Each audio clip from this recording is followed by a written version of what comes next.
Good morning, good afternoon, good evening, wherever you're watching this in the world. I hope you guys are doing okay. So in order for me to do this video, I went back and played all of the Tekken games for an extensive period of time with a friend to get a proper reading on how I feel about these games in 2024. Reason being is nostalgia is a powerful thing and we often remember games with rose tinted glasses. But when we go back and actually play them, they don't measure up in the modern age. That said, sometimes you go back and the classics far outdo the current iterations. So today I'll be sharing with you guys what I believe to be the best Tekken game of all time, from worst to best. Now I know some of you might be saying it's too early to have Tekken 8 in here, and you may be right, but if Tekken 8 continues down a road of improvement, I will be happy to revise its position. However, I have thought about it a lot and I don't think that will be the case, but we shall see. I've also excluded Tekken card games, Tekken Advance and Death by Degrees because they are either barely functional or barely hold up as competent Tekken games, or in the case of Death by Degrees, it's not even a fighting game, it's more of a beat 'em up. So to begin, I went back to play Tekken 1 and Tekken 2 and they are incredibly dated by today's standards. I remember playing them back in the day and thinking to myself that they were absolutely amazing, and for their time they definitely were. I don't think anybody would disagree with that. I would say that Tekken 1 and Tekken 2 are pivotal moments in the fighting game world and important benchmarks in 3D fighters. However, with newer iterations, advancements in gameplay and graphics, and a general shift in 3D fighters, these two really sit on their own as respectable entries in the franchise, but they're definitely relics of a bygone era. They were barely 3D fighters to begin with, they're very clunky now, and they don't actually look that good either. They do, however, have some really impressive music,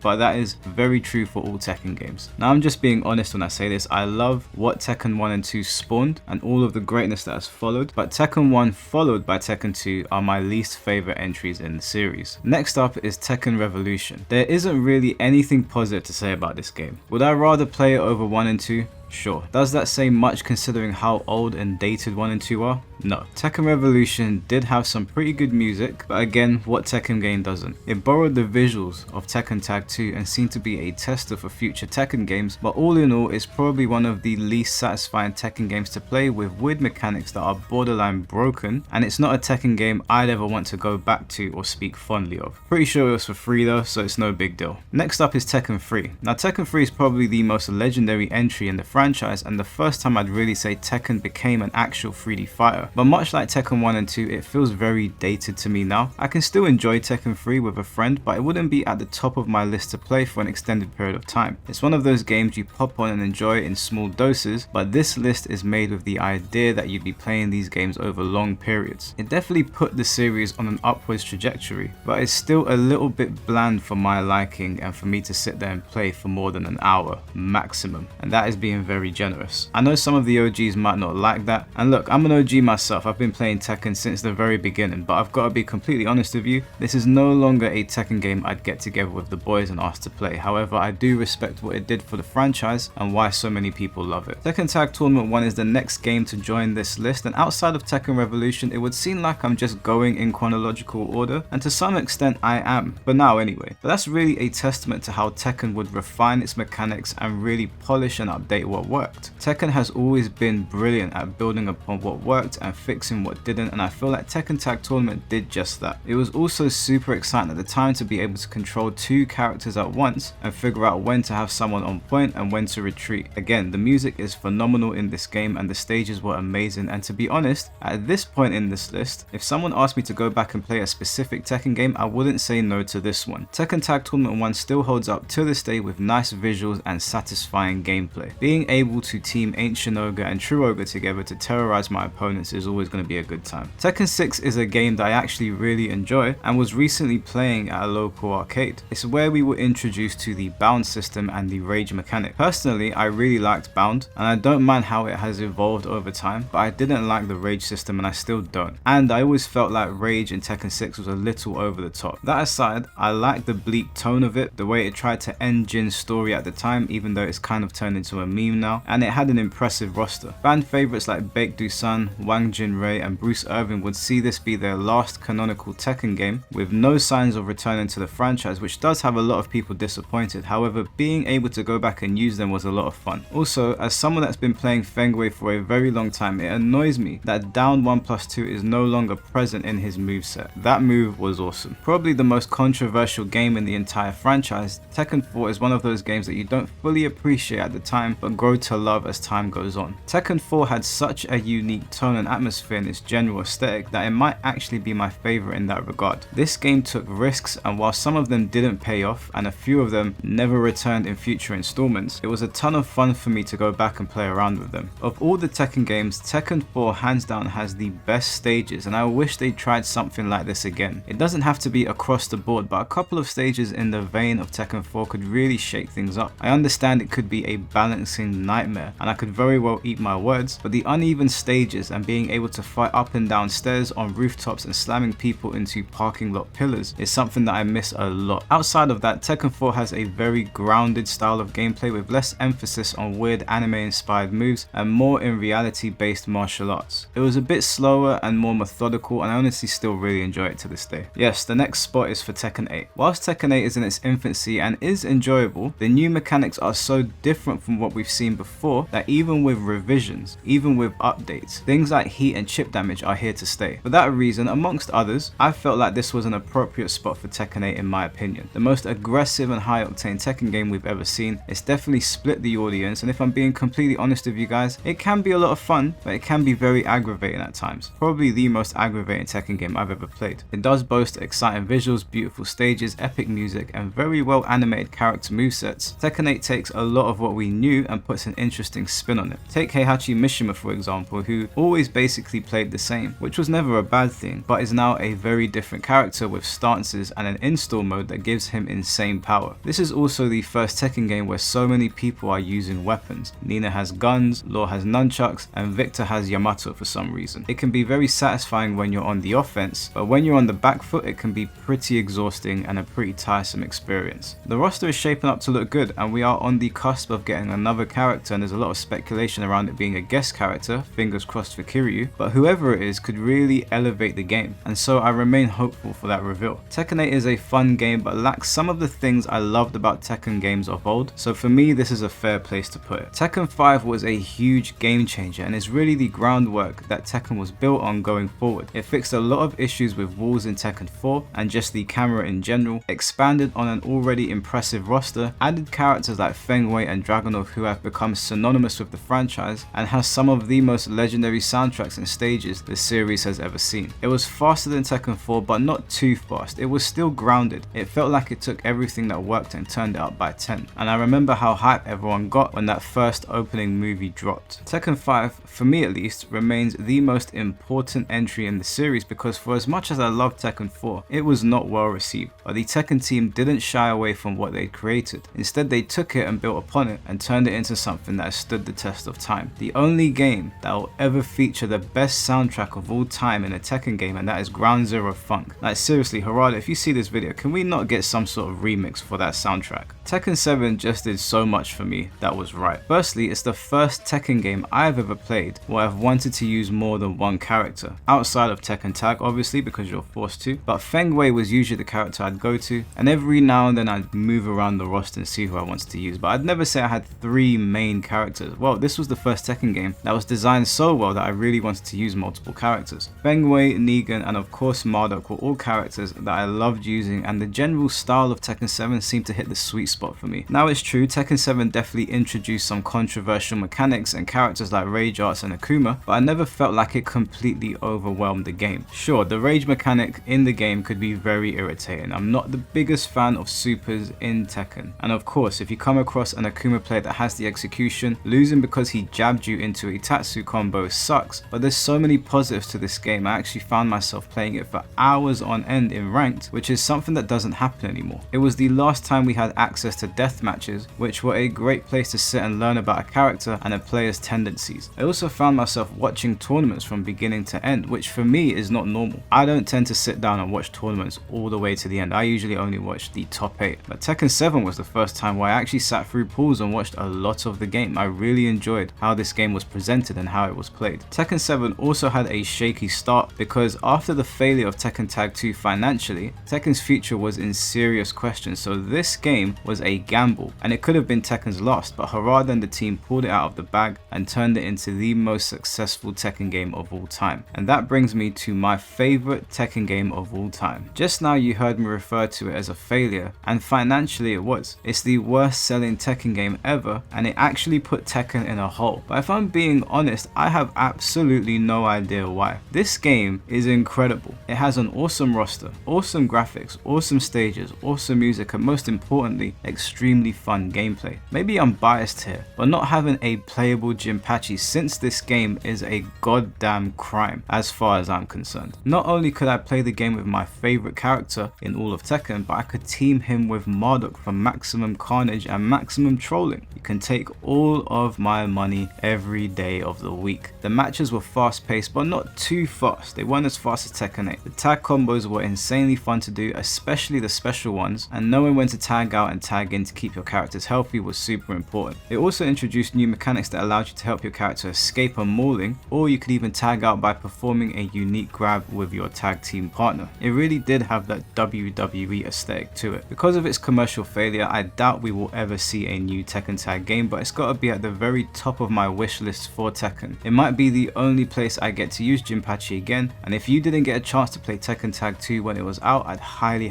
recommend going back and trying it out for yourself. It still holds up today as one of the most fun fighting games ever made. There's someone for everyone on the roster, and you can actually get super creative with the teams. There's no mechanics that force you to play a certain way. If you envision it for your team, it's likely you can make it work. And that's been my very brief and quick list for my favorite Tekken games from worst to best, but I'd like to know what you guys think, so let me know in the comment section below and give me your reasoning as well. I always enjoy reading your comments, and remember guys, this is all opinion based. It's just my opinion. Don't be offended if your favorite Tekken game was very low on the list, but definitely let me know why you disagree. Anyways guys, I hope you enjoyed the video, and I'll catch you all very soon. Take care and peace.